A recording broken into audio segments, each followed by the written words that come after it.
At our weekly family dinner, my mother-in-law looked at my 8-year-old and said, "She's not as pretty as her cousins. Some kids are just disappointments." My daughter stopped breathing for a second. I smiled and said, "Keep talking. You have about 3 hours left to run your mouth." And 3 hours later, the meatloaf sat in the center of Barbara's dining table like a centerpiece no one wanted to admire. Steam rose from it in lazy spirals, carrying the scent of overcooked ground beef and too much onion powder. Derek Wyatt cut a piece for his daughter Ellie, placed it on her plate alongside a scoop of lumpy mashed potatoes, and watched as she poked at it with her fork. "Eat up, sweetheart," he said quietly. Ellie looked up at him with those wide hazel eyes, Leah's eyes, and gave him a small nod. She was 8 years old, rail-thin, with brown hair pulled into 2 neat braids that dear Eric had learned to do from a YouTube video 3 years ago. She wore a yellow sundress with daisies on it, the kind Leah used to pick out for her. Barbara sat at the head of the table, her gray hair pinned back in a tight bun that made her face look even more severe than usual. She'd set the table with her good china, the kind with the faded roses around the rim, and the overhead light buzzed faintly, casting everything in a harsh yellowish glow. Dear Eric's younger brother Tom sat across from him already halfway through his second helping while Tom's wife Jennifer picked at her salad and avoided eye contact with everyone. This was the routine. Every Sunday evening, Derek drove the 20 minutes from his house to Barbara's ranch-style home in the quiet part of Crestwood, North Carolina, because that's what Leah had asked him to do. "Take care of my mother," she'd whispered in the hospital, her hand trembling in his. "Promise me," he promised. For 3 years, he kept that promise. "How's school going, Ellie?" Jennifer asked, her voice bright and artificial. "It's good," Ellie said softly. "We're learning about fractions." "That's wonderful," Jennifer said, though her attention had already drifted back to her phone. Tom shoveled another fork full of meatloaf into his mouth. "This is great, Mom. You still got it." Barbara didn't smile. She was watching Ellie with that expression dear Eric had come to recognize over the months. A flatness in her eyes, a tightness around her mouth. It was the look she reserved for things that disappointed her. "Your cousins were here last weekend," Barbara said suddenly, her voice cutting through the murmur of conversation. "Emily and Rachel, such beautiful girls. Emily's already won 2 beauty pageants this year." Dear Eric felt his jaw tighten. He set his fork down slowly. "That's nice," he said evenly. "They're smart, too." Barbara continued, still looking at Ellie. "Emily's reading at a 6th grade level. And Rachel plays piano. She's very talented." Ellie's shoulders had started to curl inward, making her look even smaller in her chair. "Ellie's doing great in school," dear Eric said, his voice firm. "Her teacher says she's one of the top students in her class." Barbara waved her hand dismissively. "Oh, I'm sure she tries." The room went quiet except for the buzz of that overhead light. Tom cleared his throat uncomfortably. Jennifer suddenly became very interested in her water glass. Dear Eric watched his daughter's face. Ellie was staring down at her plate now, her hands folded in her lap, her body language screaming what she couldn't say out loud. "I want to disappear." "She's not as pretty as her cousins," Barbara said flatly, as if she were commenting on the weather. "Some kids are just disappointments." The word hung in the air like smoke. Dear Eric felt something crack inside his chest. Not break. He broke in 3 years ago when Leah died. This was different. This was the sound of the last thread of patience snapping. He lifted his head slowly and looked at Barbara. Really looked at her, at this woman he'd paid for, supported, enabled, all because his wife had loved her and asked him to take care of her. This woman who had never once said, "Thank you," never once acknowledged what he'd sacrificed, never once showed an ounce of warmth to the granddaughter who'd lost her mother. Dear Eric smiled. It was a careful smile, controlled and practiced. The kind he used in business meetings when someone was about to get fired and didn't know it yet. "Keep talking, Barbara," he said calmly. His voice was quiet, almost pleasant. "You've got about 3 hours left to run your mouth," Tom laughed nervously. "Derek, come on, man." 3 hours, Derek repeated, still smiling.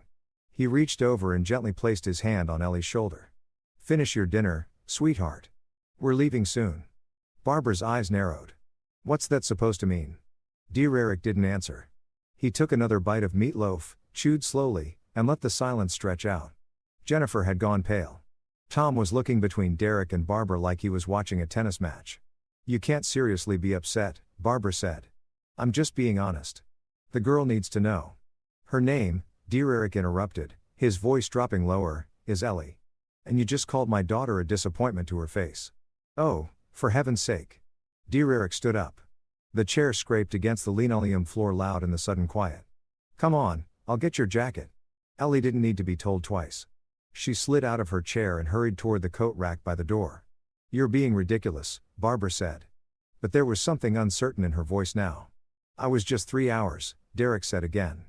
He pulled his car keys from his pocket. "That's how long you have left to enjoy the life I've been paying for." He walked out without looking back. The drive home was quiet except for the hum of the engine and the occasional rush of air as other cars passed them on the highway. Street lights swept over the windshield in steady pulses. White, yellow, like a heartbeat. Derek kept his hands at 10 and 2, his breathing controlled, his mind already making calculations.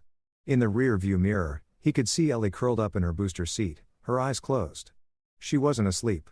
He could tell by the way her eyelids fluttered, but she was pretending to be. And he let her have that. The anger hadn't faded. It sat in his chest like a hot coal, steady and constant. But Derek had learned a long time ago how to use anger, how to let it fuel him instead of control him. 3 years. 3 years of bending over backward for Barbara. 3 years of writing checks and making sacrifices and gritting his teeth through her casual cruelty. He paid her car note every month, $387 like clockwork. He'd covered her supplemental health insurance when Medicare wasn't enough, $240 a month. He'd contributed $4,000 toward her knee surgery last year when she'd claimed she couldn't afford it. He'd send her help. Money every few months, $1,500 here, $300 there. Whenever she called with some crisis or another, and for what? So she could call his daughter a disappointment. Derek's hands tightened on the steering wheel. He glanced in the rear-view mirror again. Ellie had opened her eyes now. She was staring out the window at the passing trees, her expression blank. "Daddy," she said quietly. "Yes, sweetheart. Am I pretty?" Derek felt that crack in his chest widen. He pulled off at the next exit, not their usual route home, and turned into the empty parking lot of a closed grocery store. He put the car in park, unbuckled his seat belt, and turned around to face her. "Look at me, Yell." She did. Those hazel eyes were brimming with tears. "Now he said firmly, "are beautiful. You're smart. You're kind. You're everything your mom and I ever hoped for." He reached back and squeezed her small hand. "And anyone who says otherwise is wrong. Do you understand me?" "But Grandma said," "Grandma," Derek said slowly, "is a bitter, unhappy person who takes her misery out on everyone around her. That's not about you. That's about her." Ellie sniffled. "Are we going back next Sunday?" "No, ever." Derek paused. He thought about Leah. About that promise he'd made. "Take care of my mother." But Leah had never known how Barbara would treat Ellie. Leah had died. Believing her mother was just difficult.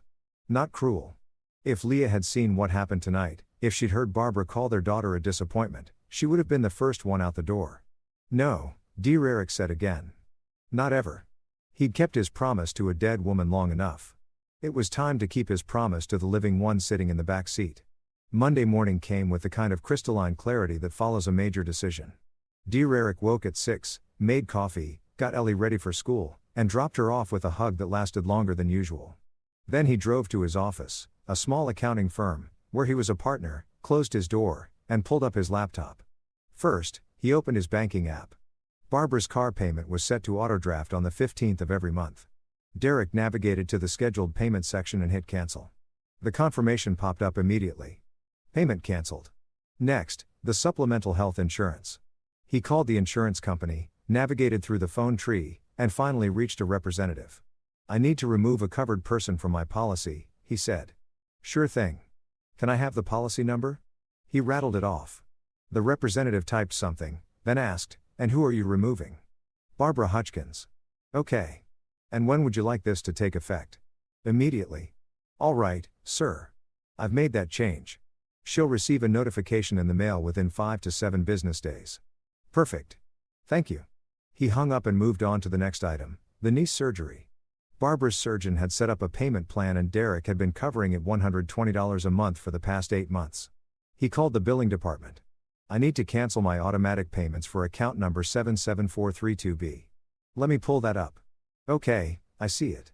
Can I ask why you're canceling?" "The patient needs to handle her own finances going forward." "Understood. I'll cancel the remaining payments. The balance will revert to the account holder." That worked for me. The last item was the monthly help money. That was easy. He simply deleted the recurring transfer from his account to hers. When he was finished, Dear Eric sat back in his chair and stared at the computer screen. 3 years of financial support gone in 30 minutes. He felt no guilt, no second thoughts, just a clean, sharp sense of closure.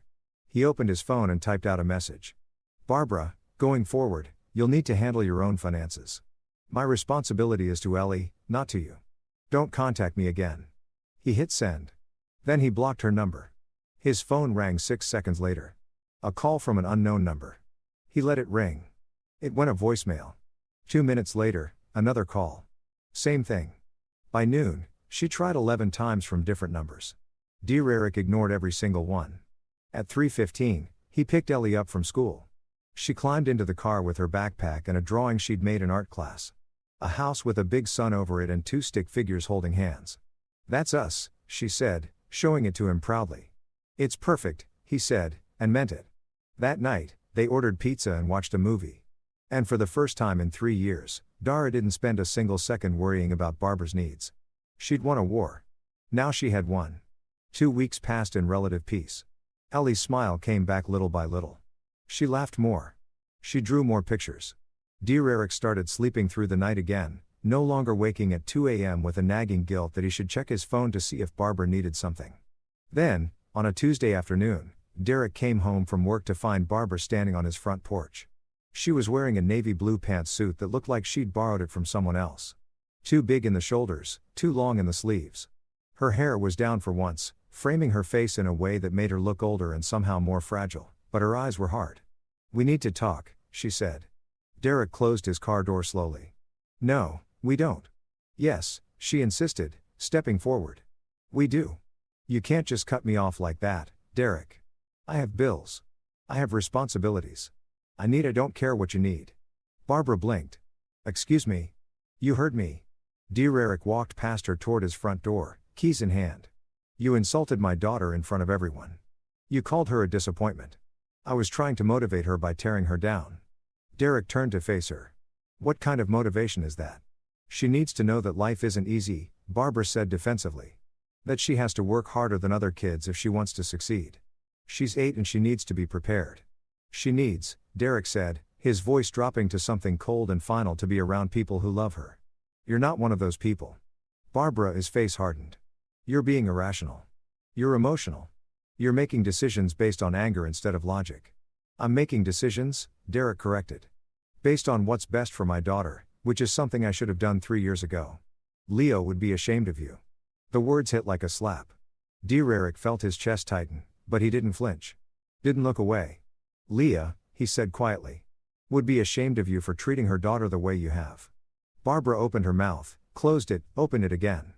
You're being cruel. No, Dear Eric said, I'm being a parent. Now get off my property. Barbara's expression shifted. Then the false vulnerability dropped away, replaced by something sharper. Something calculating. You're not stable, she said slowly. You're raising a little girl alone. You're clearly struggling. Anyone can see that. Dear Eric felt a cold thread of warning run down his spine. What are you saying, Barbara? Straighten her shoulders. I'm saying that Ellie deserves better than this. Better than an unstable single father who flies off the handle over nothing. She deserves stability, love, structure. She is all of that. Does she? Barbara tilted her head. Because from where I'm standing, it looks like you're failing her. I think a judge might agree. Dear Eric stared at her. You're threatening me. I'm stating facts. Barbara said. Ellie would be better off with me. I have time. I have experience. I have a stable home environment. Dear Eric laughed once. The sound was harsh and humorless. You have a home environment I paid for that you can no longer afford. I'll manage. No. Dear Eric said, you won't, and you definitely won't have Ellie. Barbara's face twisted into something ugly. We'll see about that. She turned and walked down the porch steps, her footsteps sharp against the concrete. Dear Eric watched her get in her car, a Honda Civic that he'd been paying for until 2 weeks ago, and drive away. He stood there for a long moment, breathing slowly, forcing his heart rate to settle. Then he pulled out his phone and made a call. Harland and Associates. A crisp voice answered. I need to speak with Dana Harland, Derek said. Tell her it's Derek Wyatt. Tell her it's urgent. The law office of Harland and Associates occupied the second floor of a brick building downtown, sandwiched between a coffee shop and a real estate agency. Derek sat in the waiting room, his leg bouncing slightly, while smooth jazz played softly from hidden speakers. The walls were decorated with framed degrees and photographs of Dana Harlan shaking hands with various local politicians and community leaders. Mr. Wyatt, a woman in her mid-40s, appeared in the doorway. She had short dark hair, sharp features, and a kind of direct gaze that made Derek feel like she could read his tax returns from across the room. "I'm Dana Harlan. Come on back." Her office was tidy and efficient. 2 walls were lined with law books. The third had a large window overlooking Main Street, and the fourth displayed more framed credentials. She gestured to a chair across from her desk, and Derek sat. "You sat on the phone." "It was urgent," Dana said, pulling out a legal pad. "Tell me what's going on." Derek told her everything: the dinner, the insult, the years of financial support, Barbara's visit to his house, and her threat about custody. Dana listened without interrupting, occasionally making notes. Her expression neutral. When he finished, she set down her pen and looked at him directly. "How serious do you think she is?" "Very," Derek said. "She meant every word." Dana nodded slowly. "Okay, first thing you need to understand, custody cases involving grandparents are real and they can be difficult. She'll likely file a petition claiming you're unfit, that she can provide a better environment, that Ellie's welfare is at stake. But that's insane. I'm her father. I've taken care of her since Leah died. I've done everything right." "I believe you," Dana said. "But belief isn't evidence. If Barbara files a petition, we'll need to prove in court that you're fit and that she's not the better option."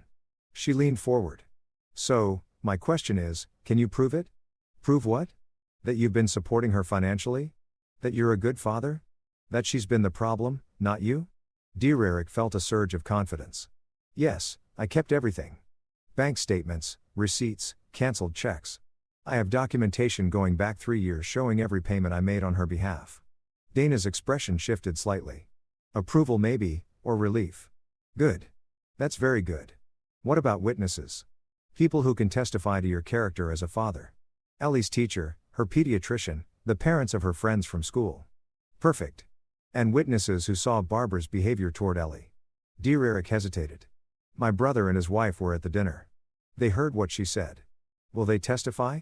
I don't know. They might not want to get involved." Dana made a note. "We'll work on that. What about the dinner itself? Did you record it?"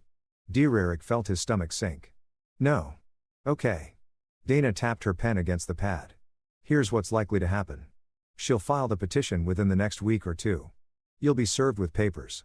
Then we'll have a preliminary hearing where a judge will determine if there's enough cause to proceed. If the judge thinks her claims have merit, we'll move to a full custody hearing. And if she wins, she won't," Dana said firmly. "But we need to be prepared. I'll draft a response to her petition as soon as we receive it. In the meantime, I want you to gather every piece of documentation you have. Bank records, medical records, school records, photos, emails, text messages, anything that shows you're responsible, involved parent. I can do that. One more thing," Dana said, "do not engage with her. If she contacts you, don't respond. Don't argue. Don't defend yourself. Everything from here on out goes through me." Derek nodded. "Understood." He left the office feeling simultaneously better and worse. Better because he had representation, worse because the situation was now officially real. The petition arrived 5 days later. Derek found it tucked inside a manila envelope that had been left on his doorstep by a process server. He opened it standing in his kitchen, Ellie at school, the house quiet except for the hum of the refrigerator. Petition for emergency custody. Barbara Hutchins, petitioner versus Derek Wyatt, responded. His eyes scanned the document. Each line felt like a punch. Petitioner alleges that respondent is emotionally unfit to care for the minor child. Petitioner alleges that respondent is financially irresponsible and has failed to maintain stable housing and employment. Petitioner alleges that respondent exhibits erratic and threatening behavior, creating an unsafe environment for the minor child. Petitioner requests temporary custody pending a full hearing. Derek read it twice, then a third time. The lies were so blatant, so absurd that part of him wanted to laugh, but another part, the part that had watched Leah die and knew how quickly life could fall apart, felt a spike of genuine fear. He called Dana immediately. "I got the petition," he said. "I'll be there in an hour. Don't do anything until I arrive." She showed up with a leather briefcase and a grim expression. They sat at his kitchen table, the petition spread out between them. "This is aggressive," Dana said. She's claiming you're unstable, broke, and dangerous. She's asking for emergency custody, which means she wants Ellie placed with her immediately while the case is pending. Can she do that? A judge could grant it if they believe there was an immediate risk to Ellie's safety. But based on what you've told me and what I'm seeing here, that's unlikely. She pulled out her own legal pad. Let's go through this point by point. She claims you're financially irresponsible. Can you prove otherwise? Derek pulled out his laptop and opened his banking records. I have 6 months of pay-ups. My mortgage is paid on time every month. Utilities never late. I have a retirement account. College savings for Ellie emergency fund. Perfect. She claims you're emotionally unstable. Witnesses? Like I said, Ellie's teacher can testify. So can her doctor. I can get letters from neighbors if needed. Do it. Get as many as possible. Dana made notes. She also claims you threatened her. Did you? Derek thought back to that night on his porch. I told her to get off my property. That's it. Good. Stick to that story. Dana flipped the page. Now about her claims that she can provide a better environment. You said you were paying for her car, insurance, medical bills. Yes. All of it. And you stopped 2 weeks ago. Correct. Dana smiled slightly. So, she's claiming she can provide stability while simultaneously relying on you to pay her bills. That's a contradiction we can exploit. She closed her notebook. Here's what we're going to do. We'll file a response denying all her allegations and countering with evidence of your fitness as a parent. We'll also include your documentation showing that you've been supporting her financially, which undercuts her claim of stability. The preliminary hearing is in 10 days. We'll be ready. Derek felt some of the tension ease from his shoulders. Thank you. Don't thank me yet, Dana said. This is just the beginning. The next week passed in a blur of paperwork and preparation. Derek gathered everything Dana asked for. 3 years of bank statements highlighted to show payments made to Barbara. Copies of Ellie's report cards, all A's and B's. A letter from her teacher, Mrs. Patterson, describing Derek as extremely involved and supportive. A letter from Ellie's pediatrician confirming she was healthy, well cared for, and showed no signs of neglect or abuse. Character references from 2 neighbors and the father of Ellie's best friend. Photographs of Ellie at her birthday parties, school events, soccer games, all showing a happy, healthy child. Dana organized everything into a binder with color-coded tabs. This, she said, holding it up is how we win. The preliminary hearing took place in the Crestwood County Courthouse, a stately building with marble floors and high ceilings that made every footstep echo. Derek arrived early with Dana. Both of them dressed in business attire. They sat at the respondent's table, and Derek tried to slow his breathing. Barbara entered 10 minutes later with her attorney, a middle-aged man in an ill-fitting suit, who introduced himself as Roger Pruitt. Barbara wore a tasteful gray dress and pearl earrings. Her hair pulled back, her expression serene. She looked like someone's kindly grandmother.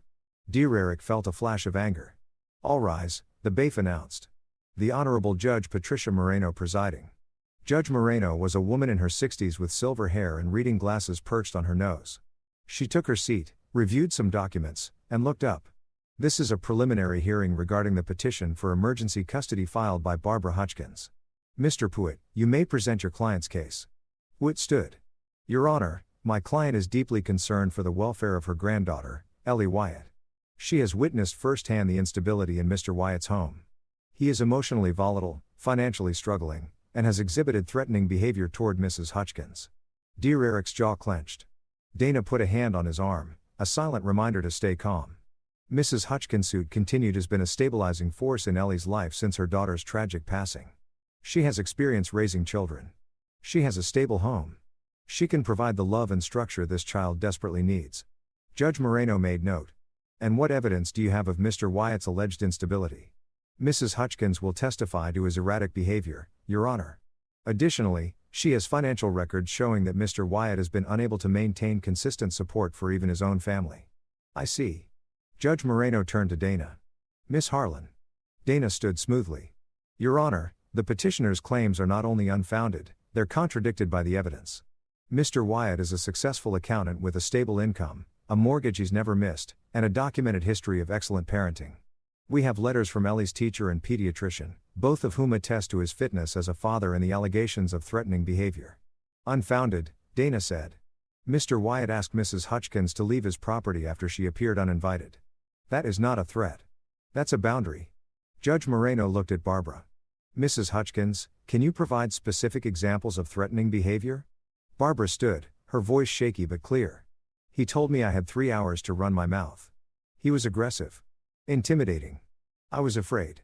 Derek felt his hands curl into fists under the table. Context. Your Honor, Dana interjected. Mrs. Hutchins had just insulted Ellie, Mr. Wyatt's 8-year-old daughter, by calling her a disappointment. His response was restrained considering the circumstances. Do you have proof of this alleged insult? Judge Moreno asked. Witnesses. Dana said Mr. Wyatt's brother and sister-in-law were present. Witt stood again. Your Honor, even if that's true, it doesn't justify. I'll decide what it justifies, Mr. Pruitt. Judge Moreno looked down at her notes. Mrs. Hutchins, you claim Mr. Wyatt is financially irresponsible. Can you provide documentation? Barbara glanced at Pruitt, who nodded. Your Honor, my client has been assisting Mr. Wyatt financially since his wife's death. She's been helping with bills, groceries. That's a lie, Derek said before he could stop himself. Dana shot him a warning look. Judge Moreno raised an eyebrow. Mr. Wyatt, you'll have your chance to speak. I apologize, Your Honor, Derek said. But it's important, you know. I've been supporting her, not the other way around. And you have proof. Dana opened the binder. We have 3 years of bank records showing regular payments from Mr. Wyatt to Mrs. Hutchins. Car payments, insurance premiums, medical expenses. We're talking thousands of dollars. Judge Moreno held out her hand. Dana passed over a stack of highlighted statements. The judge reviewed them in silence for what felt like an eternity. Finally, she looked up. Mrs. Hutchins, these records show Mr. Wyatt making consistent payments to you. Can you explain? Barbara's face had gone pale. He wanted to help. I didn't ask, but you accepted. Well, yes, and you're now claiming that you're in a better financial position to care for this child than the man who's been supporting you. Pruitt jumped in. Your Honor, my client's financial situation has stabilized. As of when? Judge Moreno asked sharply. Silence. The judge set down the papers. I'm not seeing sufficient evidence of immediate danger to warrant emergency custody. However, given the seriousness of the allegations, I'm ordering a full custody hearing to take place in 3 weeks. Both parties will have the opportunity to present their full cases at that time. Until then, custody remains with Mr. Wyatt.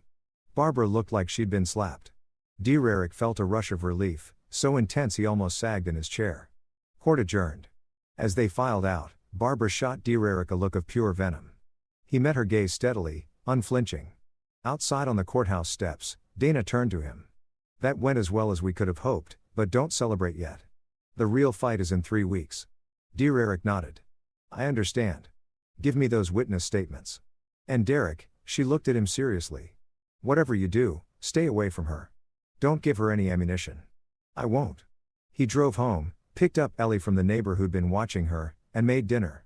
They ate macaroni and cheese at the kitchen table, and Ellie talked about her day, about the frog they'd found on the playground, about how she'd gotten a gold star on her spelling test. Derek listened, responded, smiled in all the right places. But part of his mind was already 3 weeks ahead, preparing for the next battle. Barbara wasn't going to stop. Neither was he. The 3 weeks between hearings moved like sludge. Every day felt stretched thin, like Derek was walking through water. You went to work, picked Ellie up from school, made dinner, helped with homework, tucked her into bed. Normal routines. But underneath it all was a constant hum of anxiety. On Wednesday of the second week, Dana called. We have a problem, she said without preamble. Derek's stomach dropped. What kind of problem? Barbara filed a complaint with Child Protective Services. For a moment, Derek couldn't speak. She did what? She called CPS and claimed you're leaving Ellie alone. That you yell constantly that Ellie's afraid of you. It's all garbage, but they're required to investigate. When a caseworker will be at your house tomorrow at 4:00 p.m. Be ready, Derek's mind raced. What I need to do? Be yourself, Dana said. Answer their questions honestly. Let them see your home. Let them talk to Ellie. They're professionals. They'll see through Barbara's lies. But Derek, this is serious. If CPS finds any validity to her claims, it could impact the custody case. Understood. That night, Derek cleaned the house from top to bottom. Not because it was dirty. He kept it clean anyway, but because he needed something to do with his hands. He scrubbed the kitchen counters until they gleamed. Vacuumed every room twice, organized Ellie's toys, made sure there was fresh food in the fridge, and nothing expired in the pantry. The next afternoon, at exactly 4:00 p.m., the doorbell rang. The caseworker was a woman in her 30s named Linda Morrison. She had tired eyes and carried a worn leather bag. "Mr. Wyatt?" "Yes, come in." She stepped inside, her gaze sweeping the living room. Dear Eric saw a take in the clean floors. The organized bookshelf, the photos on the wall, pictures of Ellie and Leah, pictures of Ellie at various ages, smiling and healthy. "Thank you for making time to meet with me," Linda said, pulling out a clipboard. "I understand this is stressful, but I need to ask you some questions and take a look around." "Is Ellie here?" "She's in her room. I can get her in a moment. First, let's talk." They sat at the kitchen table. Linda clicked her pen. "I've received a report alleging that you leave your daughter unsupervised, that there's frequent shouting in the home and that Ellie has expressed fear of you. Can you address these allegations?" Dear Eric took a breath. "Stay calm. Be factual. None of that is true. I never leave Ellie alone. If I'm at work, she's at school or with a babysitter. I don't yell at her. And she's not afraid of me." "Who watches her when you're not available?" "My neighbor, Mrs. Chun. She's a retired teacher. I can give you your contact information." "Please do." Linda made a note in your work schedule. "I'm an accountant. I work 9 to 5 Monday through Friday. I pick Ellie up from school every day at 3:30. And on weekends, we're together. We go to the park, do errands, spend time at home." Linda nodded, writing, "Can I see Ellie's room?" "Of course." He led her down the hallway. Ellie's room was painted a soft lavender. There was a twin bed with a purple comforter, a bookshelf overflowing with books, a desk with her school supplies neatly arranged. Drawings covered one wall. Rainbows, flowers, stick figure families. Linda looked around carefully. "Does Ellie have her own space?" "Yes, this is hers. And you maintain it like this?" "Or does she?" "We both do. I help her keep it clean." Linda made another note. "Can I speak with Ellie now?" "Yes." Dear Eric walked to the doorway. "Elle, can you come out here for a minute?" Ellie appeared, clutching a stuffed rabbit. Her eyes went wide when she saw Linda. "Hi, Ellie." Linda said gently. "My name is Linda. I'm here to make sure you're happy and safe. Is it okay if I ask you a few questions?" Ellie looked at Derek. He nodded encouragingly. "It's okay, sweetheart. Just tell the truth."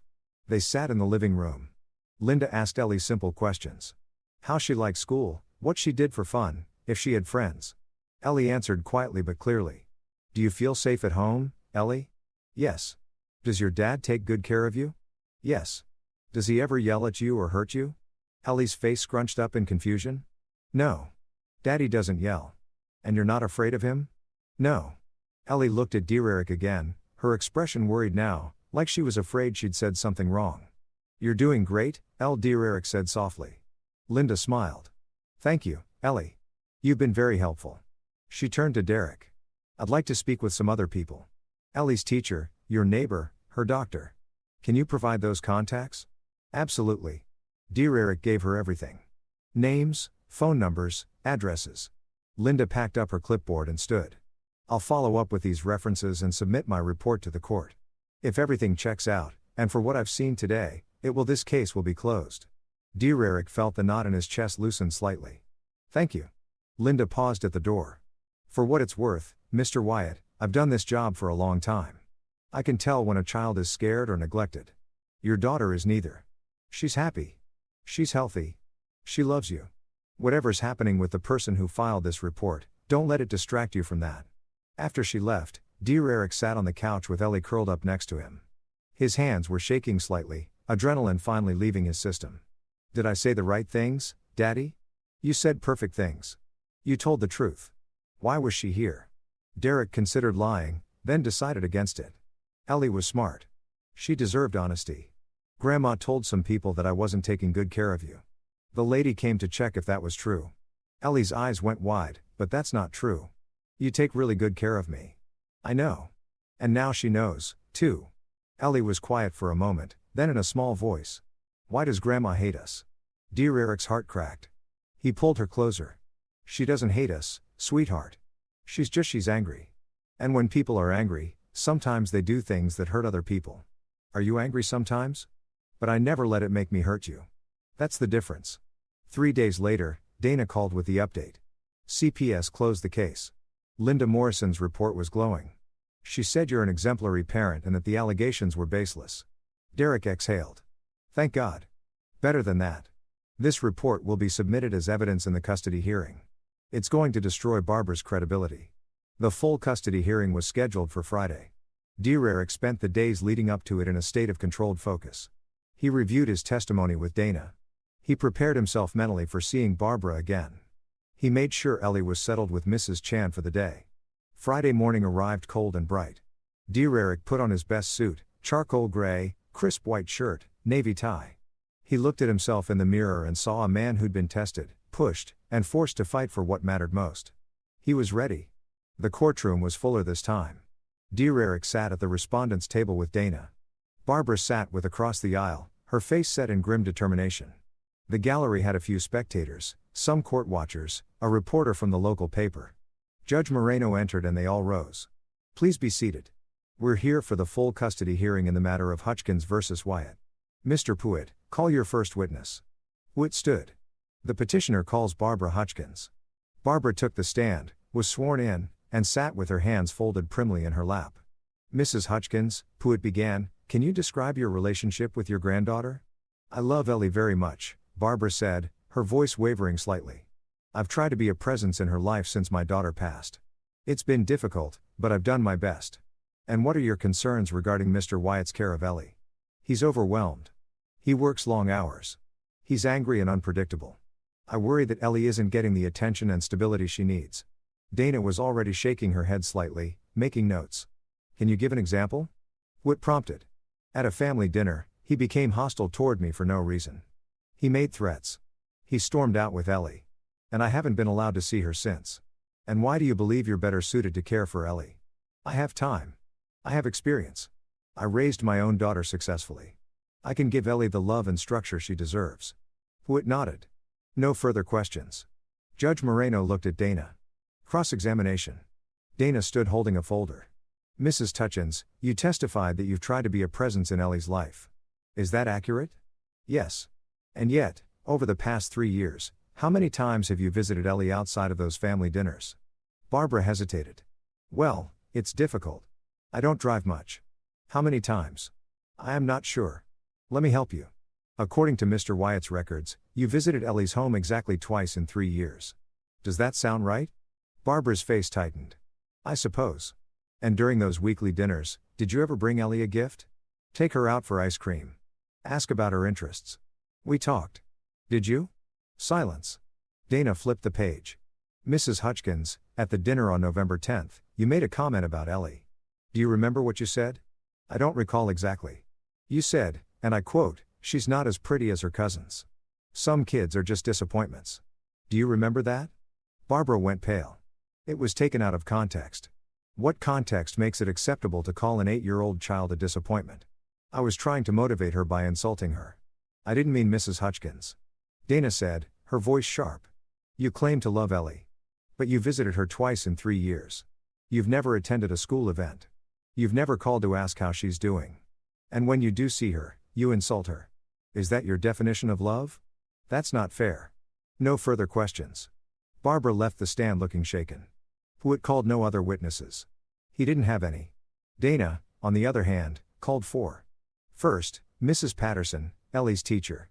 She testified that Derek was involved, attended every parent-teacher conference, volunteered for field trips, and that Ellie was thriving academically and socially. Second, Dr. Ramirez, Ellie's pediatrician.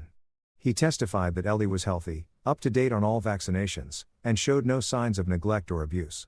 Third, Mrs. Chun, the neighbor. She testified that Derek was attentive, that Ellie was well cared for, and that she never witnessed any concerning behavior. Fourth, Linda Morrison, the CPS caseworker. She testified that her investigation found no merit to Barbara's allegations and that Dererick's home was safe and appropriate. When the witnesses were done, Judge Moreno looked at Barbara. Mrs. Hutchkins, do you have anything else to present? Pruitt stood. Your Honor, we'd like to call one more witness. Carol Jennings, Mrs. Hutchkins's neighbor. Dana frowned. This wasn't in the pretrial disclosure. A woman in her 60s walked to the stand nervous and fidgeting. She was sworn in. Mrs. Jennings, Pruitt said, you live next door to Mrs. Hutchkins, correct? Yes. Have you had occasion to observe Mr. Wyatt's behavior? Well, I saw him once at his house. He was in the yard. He was shouting. Derek felt his stomach clench. Dana was already on her feet. Objection, Your Honor. This witness was not disclosed prior to trial. I'll allow it. Judge Moreno said, but make it quick, Mr. Pruitt. Mrs. Jennings, what was Mr. Wyatt shouting about? I couldn't hear exactly, but he was very loud, very aggressive. Derek leaned over to Dana. I know what she's talking about. There was a raccoon in my trash can. I was yelling at it. Dana's eyes lit up. Your Honor, may I cross-examine? Proceed. Dana pulled out her phone, tapped a few times, and projected a video onto the courtroom screen. Mrs. Jennings, is this the incident you're referring to? The video showed Derek's front yard. The timestamp was from 2 weeks ago. On screen, Derek appeared, saw something in his garbage can, and yelled, "Get out of there." Go on. Get. Then, clear as day, a raccoon scrambled out of the can, and waddled away. The courtroom erupted in quiet laughter. Even Judge Moreno smiled. Mrs. Jennings. Dana said he was yelling at a raccoon, wasn't he? Carol's face went bright red. I suppose so. I didn't see that part. No further questions. Dana sat down and Derek saw the faintest hint of a smile on her face. Judge Moreno looked at both attorneys. Closing statements. Pruitt went first, making a half-hearted argument about Barbara's good intentions. It fell flat. Dana stood calm and confident. Your Honor, the evidence is clear. Mr. Wyatt is a dedicated, responsible father. He has provided for Ellie financially, emotionally, and physically. He has witnesses who attest to his character. He has documentation showing his stability. Mrs. Hutchins, on the other hand, has provided nothing but unfounded allegations and attempts to manipulate this court.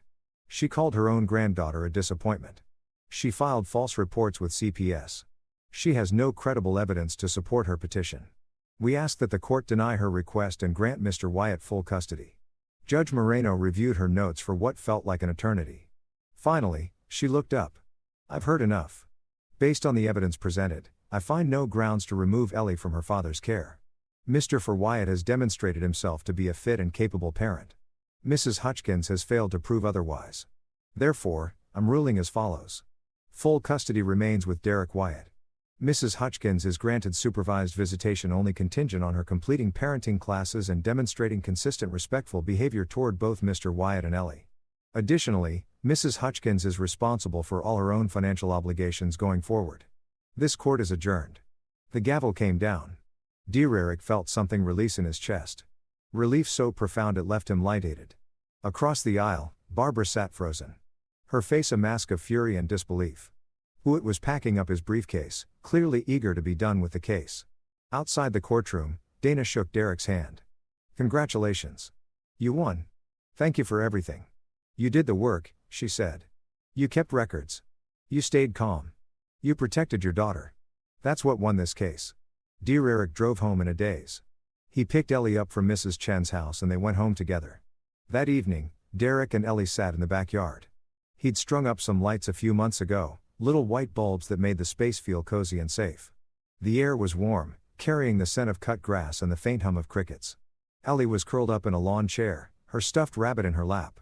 Derek sat beside her, feeling the tension of the past months finally beginning to ebb. Daddy, Ellie said quietly. Yes, sweetheart. Is Grandma still mad? Derek thought about how to answer. He could lie, tell her it would all be fine eventually, but Ellie deserved better than that. Probably, he said. She made choices that hurt people. And now she has to deal with the consequences of those choices. Will we ever see her again? Only if she changes. And even then, only if you want to. Ellie was quiet for a moment. Then she asked, Are we okay? Derek reached over and took her small hand in his. We're more than okay, Elle, we're free. She leaned against his shoulder, and they sat like that for a long time, watching the lights twinkle against the darkening sky. Derek didn't forgive Barbara. He wouldn't. Forgiveness required remorse, and Barbara had shown none. She tried to destroy him, tried to take his daughter, all because her pride had been wounded. But he protected what mattered. He'd drawn a line, held it, and won. And for the first time in 3 years since Leah died and left him holding all the pieces, Derek felt like they were finally whole again. Their family, small, imperfect, but theirs was safe. And that was enough.